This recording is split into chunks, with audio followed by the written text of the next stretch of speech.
AFC চ্যাম্পিয়নশিপে প্রথম ম্যাচেই হেরেছে বাংলাদেশ নারী দল চায়নার বিপক্ষে। প্রথম ম্যাচে হারলেও মাঠের লড়াইয়ে দর্শকের মনে জায়গা করে নিয়েছে বাংলাদেশের নারী ফুটবলাররা।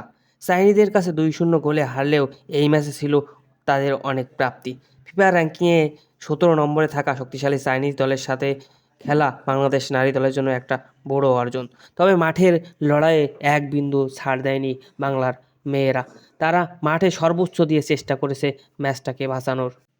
কেউ হয়েছে ইনজুরি, কারোর বা লেগেছে হাতে, কারোর বা পায়ে, কারোর বা মুখে। কিন্তু কেউ থেমে যায়নি। প্রাথমিক চিকিৎসা নিয়েই আবারও মাঠে দৌড়ে প্রতিপক্ষ দলের সাথে চোখে চোখ রেখে লড়াই করেছে। ঋতুপর্ণা চাকমার ডি বক্সের বাইরে থেকে একটি দুর্দান্ত শট কোনো মতেই ঠেকিয়ে দিয়েছিল ওই চাইনিজ গোলরক্ষক।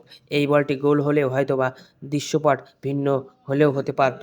ম্যাচ হারলেও আক্ষেপ নেই বাঘিনীদের, কারণ তারা যে প্রথমবারের মতো জায়গা করে নিয়েছে এএফসি চ্যাম্পিয়নশিপে। এটা একটি অনেক বড় অর্জন বাংলাদেশের জন্য। এএফসি চ্যাম্পিয়নশিপে তারা প্রথম ম্যাচে আলো ছড়িয়েছে, প্রতিপক্ষ দলের কাছ থেকে পেয়েছে বাহবা। চাইনিজ দলের খেলোয়াড়রা বাংলাদেশের ডাগ আউটে এসে বাংলাদেশকে স্বাগত জানায় যে তাদের এই লড়াইকে তারা পজিটিভভাবে দেখেছে এবং তারা ভালো খেলেছে, সেই ভালো খেলাকে তারা সম্মান জানিয়েছে। এটাই তো দিন শেষে প্রাপ্তি, এটাই তো দিন শেষে অর্জন। সামনে আরও ভালো কিছু হবে, বাংলার বাঘিনীরা আরও গর্জে উঠবে।